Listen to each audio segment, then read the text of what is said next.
এই যে ব্রিজটা দেখছেন কল্যাণীর, এই ব্রিজের কাজ বন্ধ রয়েছে। কেন জানেন? কারণ জমি জট, পুনর্বাসনের জমি নিয়ে আপত্তি, আর তাই জমি জটেই থমকে কল্যাণীর ব্রিজ তৈরি। আর এ নিয়েই তৃণমূল বিজেপি তরজাতুঙ্গে। একদিকে হুগলির বাঁশবেড়িয়া, অন্যদিকে নদিয়ার কল্যাণী, মাঝখান দিয়ে বয়ে গিয়েছে গঙ্গা। দুই পাড়ের বাসিন্দাদের বড় ভরসা ঈশ্বর গুপ্ত সেতু, কিন্তু সেটা বেহাল, তাই তৈরি হচ্ছে নতুন সেতু।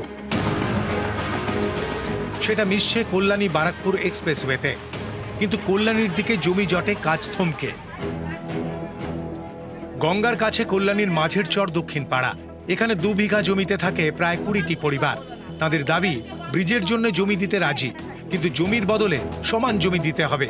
সেই মতো কল্যাণীর বুদ্ধ পার্কে পুনর্বাসনের জন্য জমি বরাদ্দ করা হয়, বাড়িও তৈরি হয়েছে।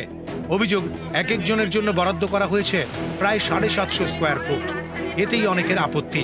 তাদের দাবি, যতটা জমি দিয়েছেন পুনর্বাসনে ততটা জমি পাননি। আমাদের কোনো বাসস্থানের জায়গা দেয়নি, এমন এক জায়গা দিয়েছে সেই জায়গাটা থাকা যায় না, শুধু ঘরটুকুনি দিয়েছে, একটা ছোট্ট ঘর, যেন পায়রার খোপ।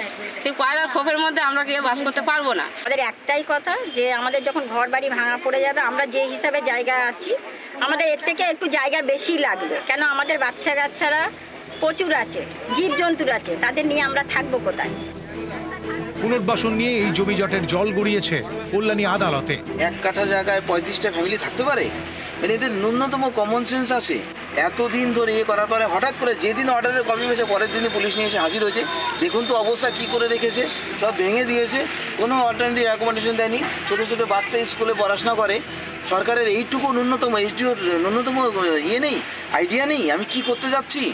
আমাদের সঙ্গে এসডিও সাহেবের সঙ্গে ওনাদের একটা কথা হয়েছিল কি আপাতত 1 বছরের জন্যে এক জায়গায় ওনাদের শিফটিং করা হবে, 1 বছরের মধ্যে ওনাদের সঠিক জমি বুঝিয়ে বাড়ি বুঝিয়ে দেওয়া হবে। আমরা তাদের পাশে আছি, সরকার তাদের পাশে আছে।